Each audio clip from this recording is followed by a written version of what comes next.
Hi everyone, and welcome to our Wednesday webinar. On this webinar, I'm delighted to be joined by Matt and Pete from Crosthwaite Primary School and Canva. Canva's very own Jade's going to be joining us as well and telling us all about how students are using Canva for all kinds of creations. So we look forward to hearing all about that from Jade. I'm also joined in the chat by Ivan. Hi, Ivan. I know you're hiding out there in the guest area. So if you've got any questions at all, any comments you want to make, any feedback about ThingLink, put them all in the chat and we'll make sure that we answer them all. You are all welcome. We've got Leo joining us from Greece. We've got Marit joining us from Finland. Hi, Marit. A few of you will have been at BET last week, so I would have got the chance to say hello in person as well. So before I bring on my guests, I just want to let you know as well that you will get an email at the end of this webinar, and it will contain links to all of the resources that we will share with you. So you don't need to take any links from the chat. You'll get this email with a copy of the recording as well, which you're welcome to share with your colleagues. Now, those of you who know and love ThingLink will already be aware that ThingLink has been around about 14 years now, and it was the brainchild of our founder and CEO, Ulla Maria Koivula, and her vision was that we can turn anything into a learning opportunity, particularly our physical world. And that might be through taking images, it might be through taking videos or 360 videos. But the whole reason that ThingLink exists is about the easy creation of interactive learning experiences, which give a greater impact for our learners. So that's the official blurb over and done with. Let me introduce some of our guests. So first of all, I'd love to welcome Matt. Matt, welcome to the webinar. How are you? I'm good, thanks. You?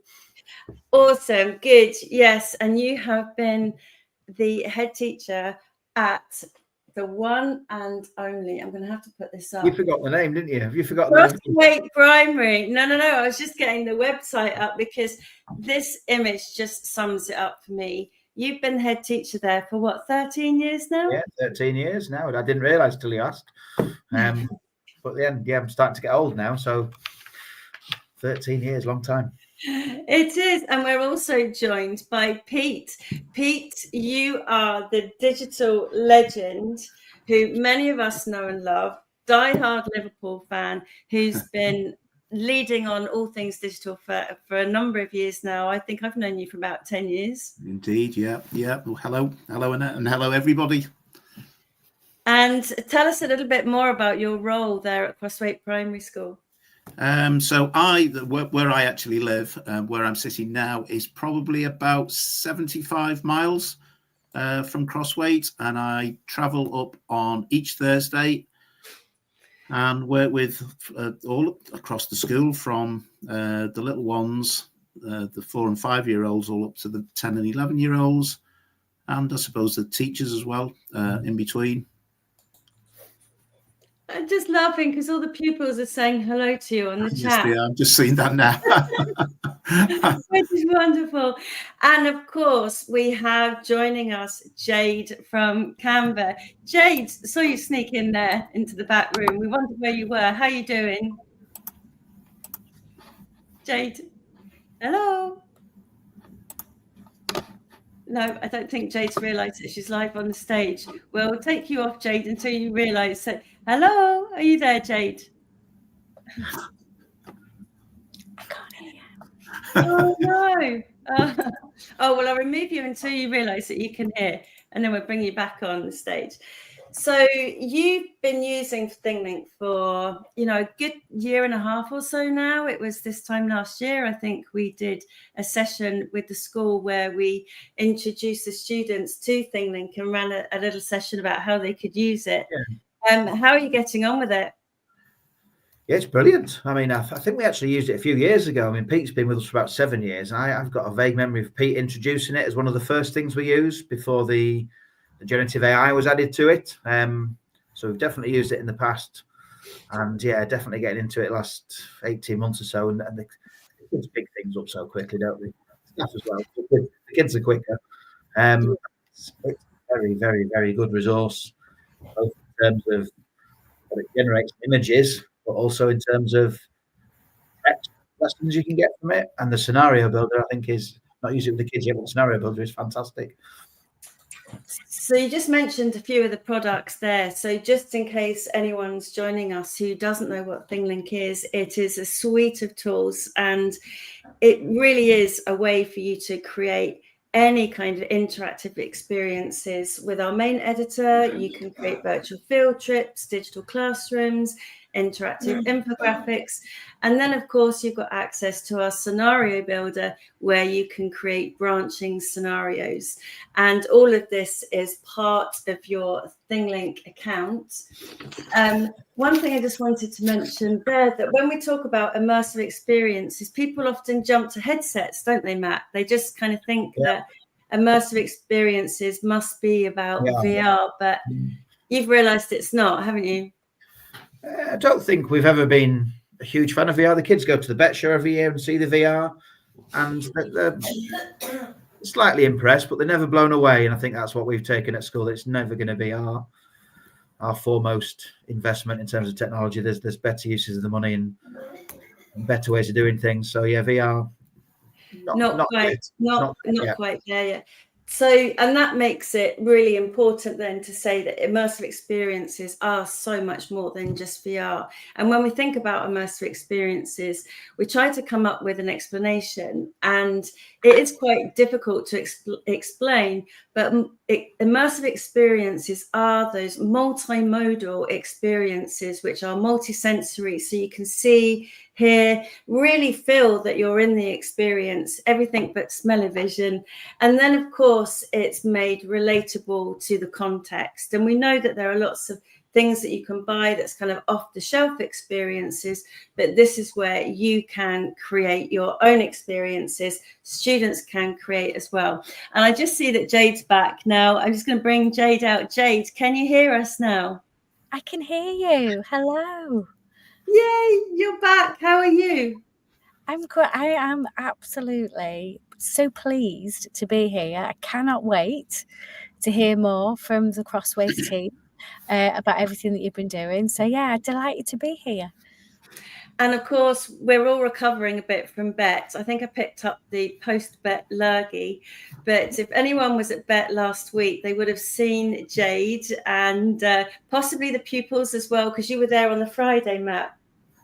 Yeah, we managed about 4 hours, I think, before we decided to head back north behind the storm, which I think, Jade, you escaped Thursday to avoid the storm. Pete took his chances on the train on Friday instead of spending 6 hours on a minibus, which I thought was quite cowardly. But yeah, we got back fine. But yeah, good to see. Kids had a great time. That's good. And if you were in Bet or at Bet earlier on in the week, you would have been there at the EduFuturist event, which was held at Canva headquarters in London, which was great. And then, of course, there was a Canva after party on the Wednesday, which went down very well as well. Lots of people there. But what were the standout moments for you of Bet last week? What did you take away from it, Jade? So for me, I loved hearing some practical examples from our Canvassators about how they're using Canva for education to, one, facilitate interactive learning in their classrooms. So we launched some new things around polls and quizzes, which were amazing. But student projects is a thing that always inspires me. I love seeing how students are bringing their learning to life, they're enriching their learning, how they're using technology like Canva and ThingLink to really bring that project-based learning into the classroom. I just love it. I think it's, aside from speaking to teachers who inspire me, speaking to students as well and learning how they're using this tech, it's just amazing. And there was lots of conversation at the Canva HQ, and I know Matt and Pete, we've talked about this before, but it's like, how do we see education changing now that AI has come in as a bit of a disruptor and made the value and the importance of teacher-student interaction, student creation, and actually the importance of community, engagement in schools, collaboration in real time, in-person collaboration, not just collaboration, whether it's in a Google Doc or something. And I get quite excited about that, actually, because I think that shows how, AI might be okay to kind of take away some mundane tasks or whatever, but can it be used now as a way to increase student time in the classroom with interaction with teachers? And Matt, we've talked about this as well. That's quite a wide-ranging question, that one, isn't it, really? I think we use AI in school. I think that does make us quite rare in that we're using generative AI with the children. I think the biggest thing for me is that it enhances the work, but our kids from years ago of working with a company called STEM in Croatia had some sort of lessons on ethics. So they've known from day one that when they create something, whether it's in Canva or ThingLink or anything else using generative AI, it's not their work. They've got to check it, so they've got to make it their own and things. And I think that's an important thing for us. But in terms of the teacher working together, it does save time. It does create more time. And I think there's been some interesting stuff where Pete's jumped on something on a Saturday, and there's kids working on it at the same time, and they've ended up having a Google Meet. Yeah, well, I was just going to mention that because it was was it a little bit just before Christmas, I think it was, and we had been doing some work on Thursday in preparation for this project. And so I'd opened up on Saturday afternoon my Chromebook, started looking through Canva and going through some of the kids' work. And there was the one little face just tucked at the top of the right-hand side of a Canva presentation. And of course, I could see that it was Luciano in the class, and Luciano, of course, could see it was me. And like about 30 seconds after I'd opened that up, suddenly there was a Google Meet pinging my way. And then it was a conversation with Luciano. And then all of a sudden, the rest of the group, because each group had a number of members, then suddenly it wasn't a one-to-one conversation, it was a group conversation. And this was just Saturday afternoon with the things that they're doing. And I'm not advocating for a minute that everybody goes and spend the Saturday afternoons doing this. However, it was a good moment to show that how, and bear in mind, I'm sitting sort of 75 miles away from where they're based. Yeah. And it was just a nice moment, and sort of, shows that work done in school gets carried on at home. They've done a lot in their own time, haven't they? On this, absolutely. Yeah, I think that's the thing that has come out of it. Most of it, that a lot of this project that you'll see is done in their own time, working together in collaboration, and sometimes group work in primary schools particularly gets a little bit knocked, but this just worked very effectively. There's some amazing comments coming through. So Mara, who was at BET, is saying EdTech and AI converged, unlocking endless possibilities for student learning and highlighting the transformative potential of technology in education. That's quite exciting because, it's kind of been feeling that things have been kind of getting a bit desperate, I think, in terms of trying to encourage people to use EdTech in schools. It's been a bit of a kind of slog, but now we're seeing people actually getting really excited about it. And Claudia, our wonderful Claudia, integrating AI with Canva and ThingLink isn't just an upgrade, it's a game changer, transforming the way we create, interact and engage with digital content. Thank you, Claudia, and lots of other people joining and sharing their emojis there as well. The other question that we saw was was how education might change now, and what the kind of purpose of education is. And I know that you've thought about that, Matt, as well, with kind of what exams can look like in the future. Is there any thoughts you want to share on that? Try and keep calm here. I think education desperately needs to change. It's a dated system. We've got a dated curriculum. And I think I see things like generative AI and training how to use it safely and ethically as something that's as important as English and maths now, to be honest. So I'd love to see education changing to recognise that. I'm not sure we're going to see it in the UK in the very near future. But I think it's very interesting that we're seeing a lot of children leaving mainstream education and joining virtual schools, which have a bit more flexibility.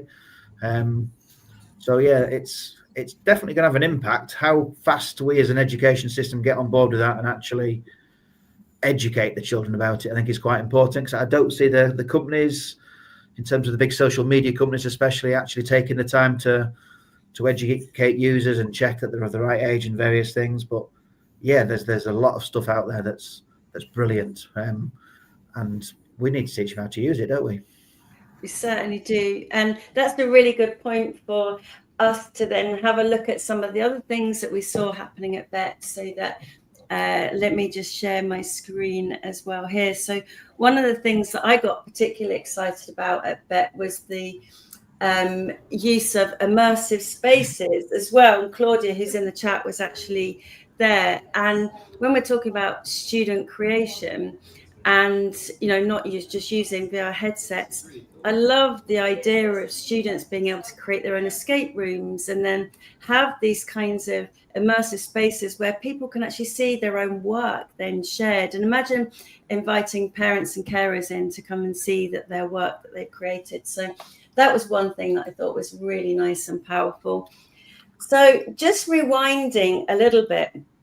So it's actually a few months ago, last year, on the 18th of September, we had Stanford University on our webinars, and they did a presentation all about the work that they'd done on evaluating the power of student creation with virtual field trips.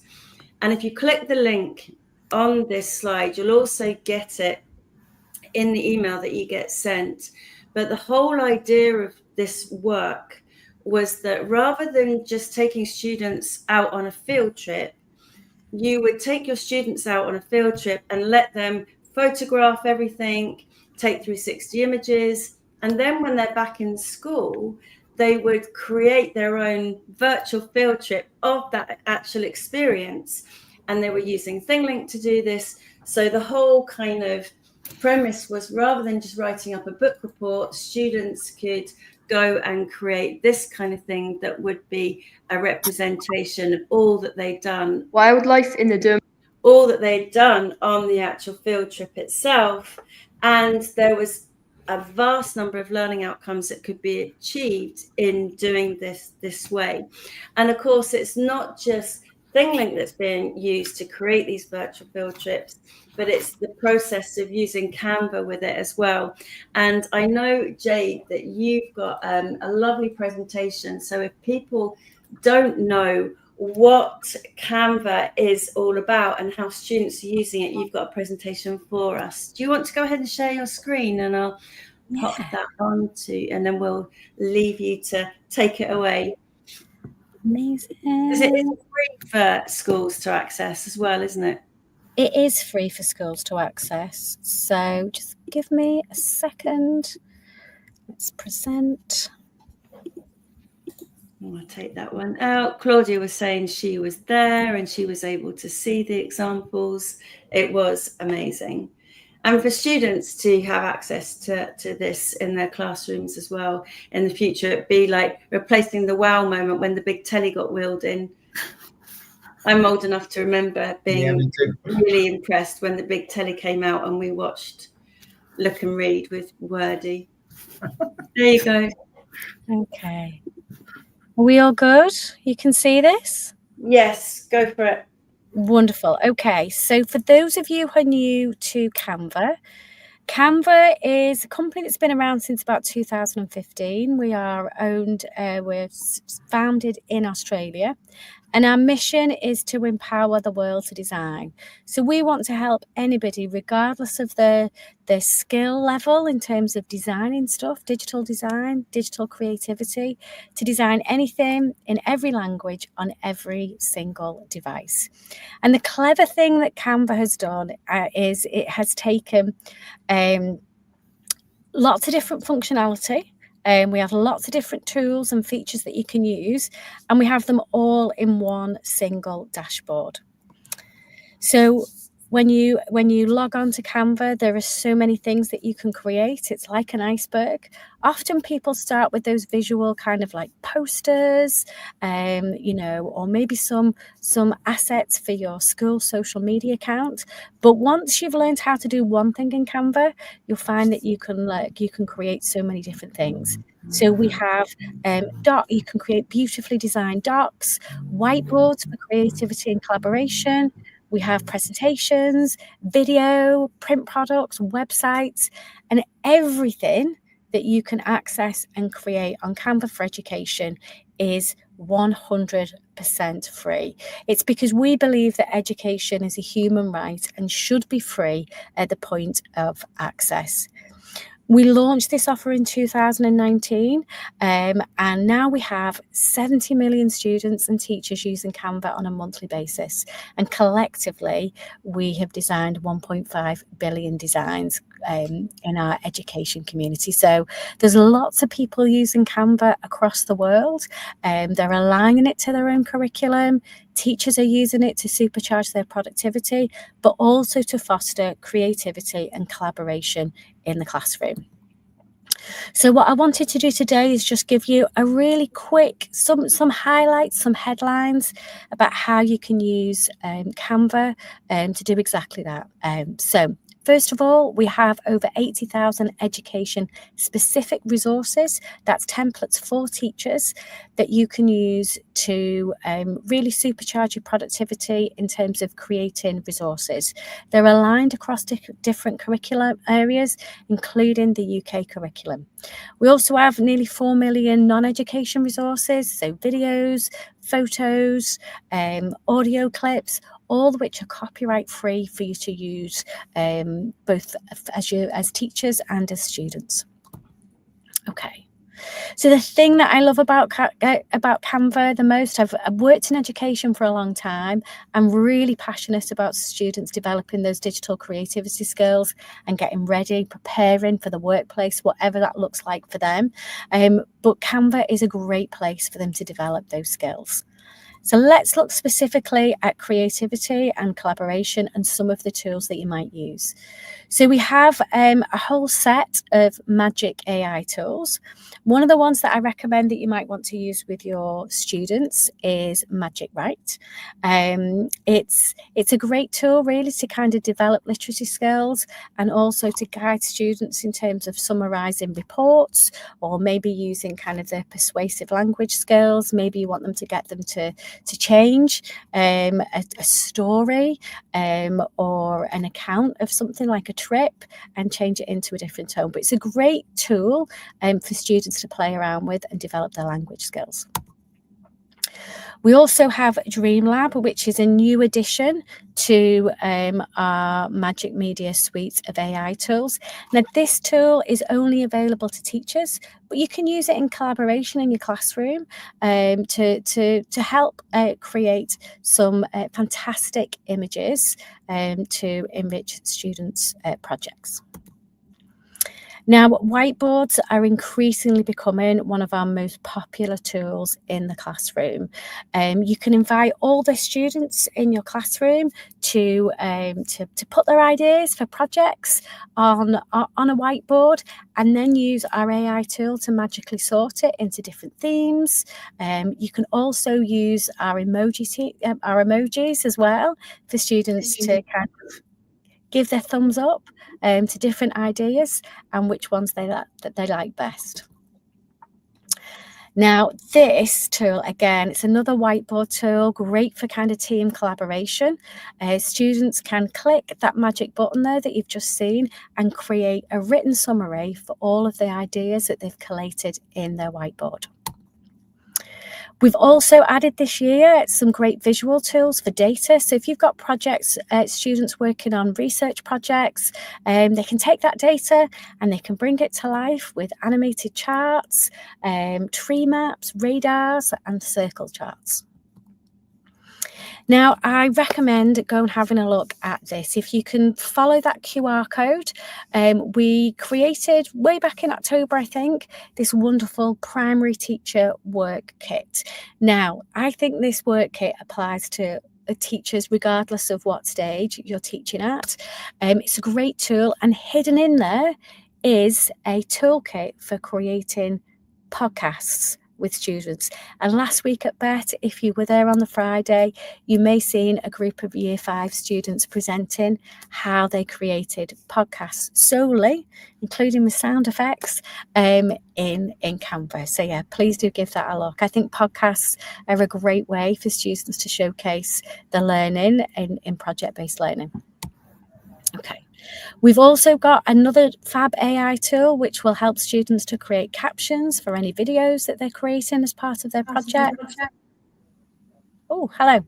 And then just to conclude, I'm just going to signpost some other resources which you might want to dive into. If you're inspired by some of these features that I've just showcased, here are some resources to go and dive a little deeper and find out some more. So we have a back to school teacher toolkit.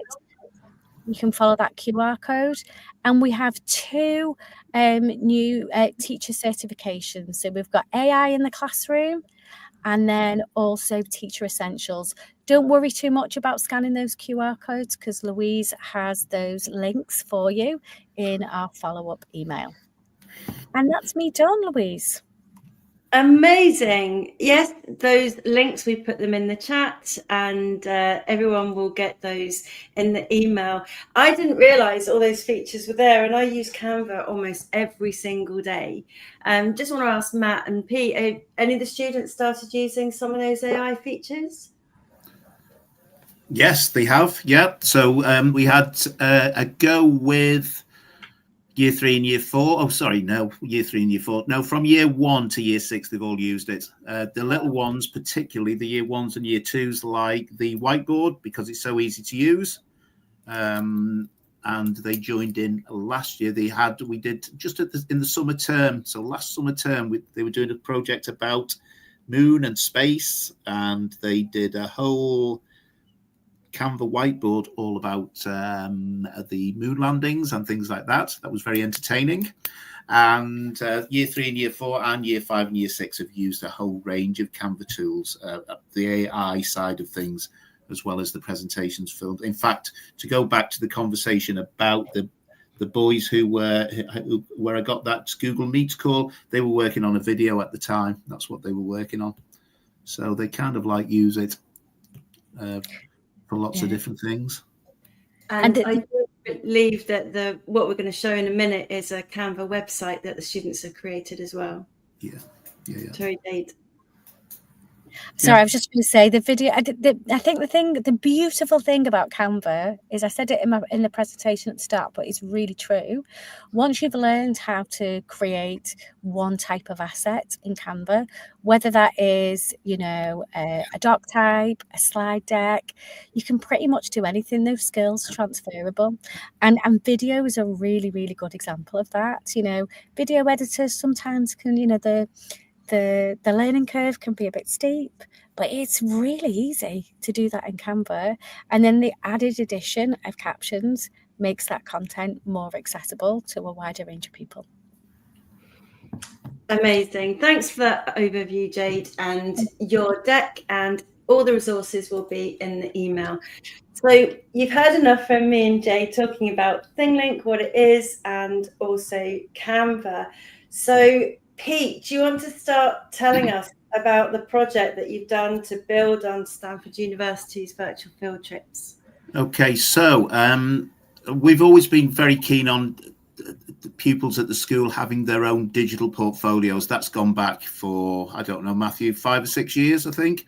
I think the Google sites at least, yeah. Yeah, so even from Year 1 up to Year 6, the children have had some kind of digital portfolio as one of the features of the work that they do in school. And then we sort of moved last year, I think it was, maybe at the beginning of last year, sometime last school year, to using replacing Google Sites with ThingLink as the digital portfolios. And when that started, that was fine, and the students themselves got the hang of ThingLink very, very quickly. My only my only slight moan with ThingLink, and the phrase that I would use is that when they created their ThingLinks for their digital portfolios, the best way I can describe them, very nice though they were, is that they were as mad as a box of frogs. Because we had, and particularly when the 360 images came along, because we had 360 images that you could be immersive in, with little dots and little links all over the place, and trying to keep control of the links so it's some kind of organization, was, like I say, as mad as a box of frogs. And one of the considerations when we were doing this project, particularly because other people were going to see their ThingLinks, is that we needed to be a little bit organized. And if you look at that picture that you've got on your screen at the moment, one of the things that we were in that particular session we were trying to do for the year 5 and year 6 was to try and be more organized and think of what other people would see and how they would navigate around the ThingLinks that were being created. So when you come to see the ThingLinks a little bit later in this webinar, you'll see how they've become much more organized in getting their information that they've collected and putting it in a space that can be easily accessible. And I think, creativity, great, and using digital skills, great, but amongst all of that, sort of supporting it is a little bit of organization. And that particular section, as you can see, is a little bit about just being organized, as well as, can you see the top bit where it says copy and paste? Yeah. The bit about the copy and paste was in the first instance when they were collecting information for their projects, is one of the things they, of course, did is disappeared onto the internet, found information and linked it in their project.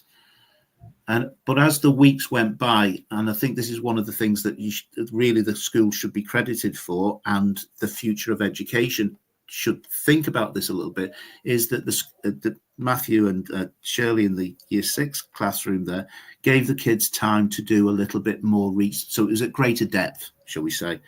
And so as we went along the weeks, they went from copying and pasting to interviewing different people who were experts in the field. But it went a little bit further than that, because one of the experts in the field that were interviewed by the children, and she came into the school, was a local expert to do with curlews. And curlews are an endangered species of birds. And as this lady was presenting the information about what she did to help protect them and to encourage their growth, it suddenly dawned on the 2 of the boys in the group who were interviewing this lady, was that they too knew just as much about this lady, and their outside activities on the farms at which they live involved looking after curlews. And so they had their own information, and their own information is now on their ThingLink. So it went from searching for information on the internet, copying and pasting it, putting it on, to completely being their own experts in the field at which they were talking about. And I thought that was a great credit to them. That's amazing. And that really shows the power of giving people agency to be able to go out and do what they want in a context that they love. And also that collaboration with the community. Shall I put on the screen now the curlew one for everyone to see? Because you've talked about it. And it's lovely to see it from the girls. So, it's Ed, Ben, this one, isn't it? It is that one, yes. It's this one. So you've embedded this into your own Canva website to start off with. Yeah. And then if you click on where it says ThingLink, it will take us to the actual example that students have created here. And you mentioned there almost like kind of organizing different assets, but that was one of the outcomes that Stanford University used for their assessment of the learner's development in organizing digital assets. So if you look on the top here, you've got this legend now. It says there'll be a question here on every slide. You've got, please do not Google out to find the answers. And then you've also got the image here that they've linked, which is some of the videos that they've created about the animals that they've got information for, which I think is just absolutely lovely. So if I go back to that example now. Let me just find it, put it back on. Yeah, and just to interrupt for 1 minute there, Louise, I think one of the almost like in things, I don't know, perhaps 10 years ago was this phrase called app smashing, where you join together a variety of tools to do your presentation. Yeah. I think they did app smashing without really realizing they were doing app smashing. They just used the tools that were available. And I always compared digital tools, you know, in primary schools, quite often schools will have tables at which the children sit. They're not always facing the classroom, perhaps, which is more prevalent in secondary schools. And on their tables, they will have different tools like a box of pencils and maybe dictionaries and maybe a box with some scissors in and things like that. And the tools that the children use during the course of the day, well, in this case, I think it's a case that the tools that are available, that the set of Chromebooks are available to use in the same way as coloured pencils and felt tips and scissors and dictionaries and things like that. It just becomes part of what they do. And you can see that evidence in the work that the kids have done. Definitely. And here we've got all of our icons, and these are actually the tour tags that take them through to other ThingLinks that they've created with all the information. We've got the second of the curlew.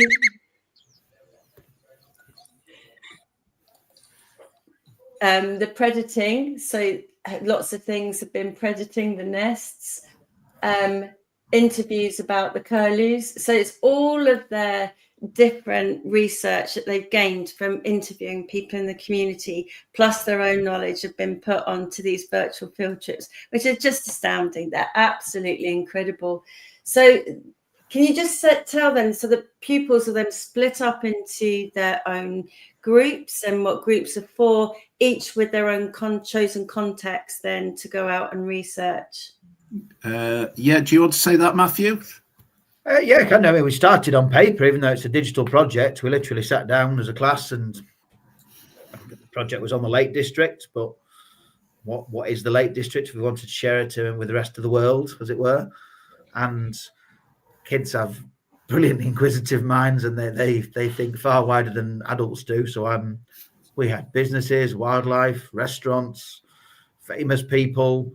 Paddy McGuinness had recently cycled through, so they were very keen to email Paddy McGuinness, see if they could interview him, which is where all the interviews came from, because I said, I don't think Paddy will answer. His agent did. But we can email X, Y, and Z, and we can go and visit these Michelin-starred restaurants, which the staff reluctantly drove the kids to. And yeah, it went from paper, one A3 sheet, to the groups, and they got to choose which groups they wanted to go in, working with friends or people that share their interest. And after the paper, it then quickly graduated to various planning documents we shared. Google Schools, so we use Google Docs for most of that, and then it was away you go with Canva and ThingLink, and then a lot of work, a lot of free time for them, because we were very good, but also a lot of work to refine it and just fine tune it, reining them back occasionally, but a good lesson for them as well. But the stuff they produce, and it just drives me mad when I see national bodies talking about Key Stage 4 is the place to introduce these skills, and it's like absolute nonsense. Because we have Pete working with early years, they're getting a digital agency from the age of 3. They're growing up with it outside of school. But year 5, 6 is here that we've seen in the past, Pete working with group pupils in Norway and leading them for a whole week, and the patience and the skills and the knowledge they share and that they use is amazing. I know so many teachers that wouldn't have the same abilities and things because of what they've done over the past years. It is amazing, Matt, and it starts to give me goosebumps, because it's this kind of thing that really, really is demonstrating how you can implement a range of tools. And it's not, like you said, either or. You started with paper, you started in person, you built up that kind of group work process where so students can collaborate in real time and in person, as well as Pete suggested, just in their own free time as well. So it's not an either or kind of economy, is it? No, and some went out to interview, and we had some people coming into school to interview, and some created their own stuff with green screens, and imagination, creativity running riot, and brilliant stuff. So which one should we go to next, Pete? What's another one that you want to call out first? Let's go to the one with the restaurants. The restaurants one there. I think, yeah. And they developed. I should say, if you can hear in the background that music, I'm still not sure how they put that music onto their ThingLinks, right? And it sounds very nice and very relaxing and very sort of soothing. But if you listen to it for more than about 5 or 10 minutes, it drives you bonkers. So this was Ralph, Aidan, Sam, and Luciano. And what were they researching in their restaurants? So they were looking at, in particular, local food and breweries and things like that. And this was the group that the Lake District, being the Lake District's got a number of Michelin-starred restaurants sort of knocking about. And they wrote to 2 of them, one called Laclume. Am I saying that right, Matthew? Longclume, yeah. Longclume. Yeah, I think it's and the other 3 one Michelin stars, to be honest. It's one of the, Yeah. It was rated top restaurant out of 1,000 in the world recently, and then we rang them up and said, can we bring the kids along? So quite a nice link to have, actually. Yeah, it was nice, and they went there. So there was a group of 4 boys, 5 boys, 4 boys went to Longclume, and if I'm thinking rightly, the chefs there showed them prepared a dessert for them. They've not been. They interviewed Longclume online. They go in there in the summer. Ah, right, okay. They went to Heft then. They went to Heft, where they had we thought we were good for half an hour, and the chef came out and they'd shut the restaurant, and they got talks about where they get their materials, resources, ingredients, all sourced locally. They got tasting sessions. They came back not just inspired by what they're doing, but also aware of a completely new career path. And it was a first-time experience for me, because normally I go to Greg's to get my sausage rolls, but I had a sausage roll from Heft. I've got a Michelin-starred sausage roll. Amazing. But yeah, in terms of kind of inspiration for, it is like, excuse the pun, that kind of tasting of different careers, isn't it? And trying different aspects of it as well. It's absolutely fantastic. So this one was all about, it's used the AI image there, and they've just organized all of their knowledge and the interviews there with all the restaurants, which is just super. So yeah, we've got a little again. So what's the next one you want to take us to? We've got this one, which is, let me just put that back on the screen there. We've got Maisie watching. Could we find Maisie? Yeah, I was going to say, should we find Maisie's one? Which one was that one? It's got the tree, hasn't it, Pete? I'm trying to think which one it was. Yeah, Maisie's is the one to do with, it's not the weather one, it is the, just a minute. It might be that one. Yeah, that's the one. Yeah, tourism. Here we go. So we've got a bit more music on this one. Yeah, they all found this music. The only one that didn't put the music on, thankfully, was the Curl You one, but everybody else put music on. That's really cool, though. So here we are. We've got all of their nice use of coloured icons, all sequential. So we've got all about Fellfoot, which I guess is an area. It's just by Lake Windermere. We had Cumbria Tourism came in to speak to these girls, then Cumbria Tourism were desperate to get in all the local newspapers because they were desperate for the PR. So that was quite interesting. But yeah, the girls, I'm trying to think, they got there's quite a lot of tourist attractions, but they went with the local ones and a few further afield. And wanted to visit them, but we couldn't in the time. Amazing. And in terms of the learning outcomes that we can see already, what about some of the hidden learning outcomes? Because we've talked about the University of Stanford project. They just found it wasn't about just agency and collecting digital media. Was there anything else there that you would identify? I mean, I can talk about, geography, place and space-based learning, all of those kinds of things are just jumping out at me. You can talk about curriculum learning, can't you? Whether it is geography, technology, literacy, but I think actually the soft skills are the more important things nowadays. So actually collaboration, communication, teamwork, as well as the digital agency, I think are actually, we sort of say at our school, when they leave us in year 6, we want them to be confident, articulate, independent pupils with a good range of digital skills and life skills, not remotely interested in the exam results. And this is the sort of thing that builds up to us allowing that to happen every year. Yeah, and one other thing as well, I think amongst all of those things as well, that as the projects progressed, you began to see the personalities of the people behind the groups come out. And one example of that is the ThingLink that is to do with the weather, the climate ThingLink. And I enjoyed looking at this because one of the things that I sort of quite often comment when I go up on a Thursday is that sometimes if it's raining, I'm not surprised it's raining. And if it's not raining, I'm kind of like saying, well, that's a surprise. It isn't raining, you know. But the girls in the climate one, if you can just pull that up. I'm just going to pull that one up now. So which one was that one? Which one is the weather one? It's that one. It's that one. It's that one. Yeah. I think it's that one. Is that the weather? Yes, that's right. So if you go onto that, they've done presentations, and they've got one very nice presentation somewhere amongst here that mentions about the rain, and if they go through the seasons, winter, autumn, summer, and spring, and the presentation that they've done. That's the poster. Don't do that one. Go to the next one. They've done a video. It's really nice. Just go to. Not that one. The try for photos. No. How many lakes? Yeah. Spring. Anyway, they amongst all of those, there is a film, and the film just. These are the girls, Pete, that interviewed the Felltop assessors. That's right, they did. Yeah. I'm Helvellyn every day, and one of our staff's now got Helvellyn today. But the Felltop assessors are going to take us up Helvellyn in the summer. Wow.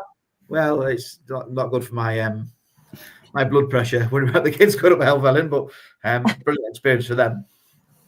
Amazing. So you've got all the climate slides there. I think Maisie's just commented, Mr. Jessop, that was amazing. Thank you. So yeah, this is our weather presentation. So it really has brought together all of their work across a range of different posters and videos, everything all on one handy place, which is just amazing to see. Loving all the colours and the random facts. Oh, and here they've got their interview with Jim Evans. Amazing. And there's all the girls there. So we have put a link to this Canva site on the email that's going to go out to everybody after the webinar as well. So people will be able to have a look at these. So the girls' work will be famous there. And of course, they'll be able to go back in and see how many views it's had, because they'll be able to monitor the statistics. So that's another little piece of information there for you as well. So what's next, I guess, is probably the right question to ask now. How are you going to take these projects even further? Have you got any more ideas? I think we need to build digital portfolio is going to be a big focus for Key Stage 2, Pete, isn't it? Yeah. So if you scroll to the bottom of that film, Louise, that's set on the website. Sorry, on the website. Go to the last slide on the website. Let me just... There you go. Go all the way. So this is this is a ThingLink that was designed in Canva, but each one of those dots at the side is different ThingLinks, digital portfolios for each of the children. And again, one of my trying to keep everything together in the mad as a box of frogs thing, is trying to have all of these things in one place so that they're easily accessible to me, to the teachers. And so if you click on any one of those, you'll see that. That's amazing. That's lovely. This is the standard template that they've all got, and that picture, just to give it some kind of context. So when I come to school, I go past a hotel called the Live. Is it Live or Live? 7 years, and you don't know how to pronounce it. The Live Valley Hotel. The Live Valley Hotel, and if 7 years, Pete. Yeah, well, you know, I come to you and say, is it called Mag Hull? Well, you know. This is amazing, and this is just the slides taken from Canva templates that people have then had the template from Canva, and then they've just completely made the backgrounds their own, and they've been able to add the tags and make it their own as well. Yeah. So it's developing. I think the next stage really is to develop this, and to include more of the ongoing work that they do in school, the digital work, and plonk it onto that as a digital portfolio. Well, there's plans for micro credentials, because you did that day with them, Louise, and we said about the accessibility micro credential, because they all learn how to use the features and ThingLink. So we do have plans to sort of develop that, and they'll get their own digital portfolio with micro credentials in it. Is the long-term plan. And so. Just so that people who are watching maybe want to know a bit more of information about that. So when we were showing the pupils how to start using ThingLink to create a portfolio, we asked the question, how can we make sure that everyone can celebrate your portfolio, and how we should be thinking about accessibility, not in terms of particular requirements, but just everyone and anyone, no matter what language they might have, no matter what their accessibility requirements are, and how they could do that by showing things like the immersive reader that's built into the tags, and how you could also add a web link as well, which could be used for screen readers, and the automatic translation features. So it was a really nice way of introducing different topics and the importance of accessibility as well. Canva, Jade, you must be blown away by all of this, because this is using some of the Canva templates that your team have created. You're on mute. You, Jade. Sorry. I absolutely love it. I love the richness of all of the different types of media that the students have made. I love that they have the freedom as well to explore and kind of share their learning in whatever way suits them best, or how best can they tell the story. I have a question for Matt and Pete, because you're primary school specialists. How easy do you think it is for this to translate into the world of secondary schools? I mean, my kids have gone to secondary school. Lovely secondary school it is, but there's no digital skills focus at all. I think the issue is not how easy it is to translate, it's how easy is it for the school and the staff to find the time outside of the accountability system we're stuck with. But my question would be, what's more important for the kids now? Is it digital skills or GCSEs? And I'm fast at the digital skills side now, but they're more than capable, aren't they?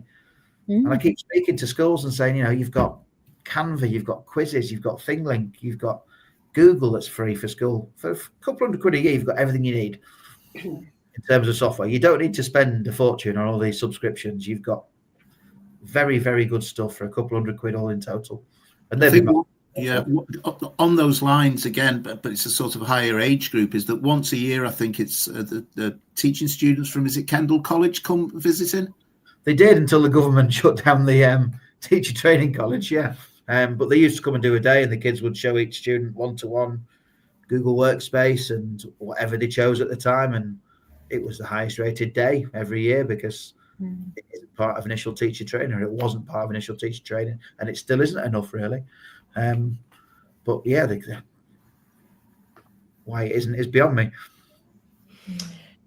So I know that I could talk about this all for the rest of the evening, and we've had lots of conversations outside of this webinar and how we can work together and take it forward.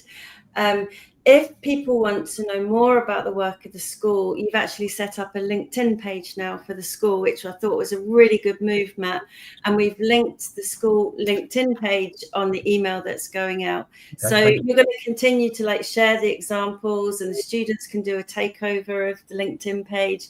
I noticed that some of the pupils are already sharing some of their ideas on it. It's we've left other social medias I won't name, but increasingly concerned about misinformation and deep fakes and things, which we're talking to the kids about. But LinkedIn, without any pictures of faces, is our big thing now. But it'd be nice to get, and we do it, like you say, we get the kids to write blogs and posts on there.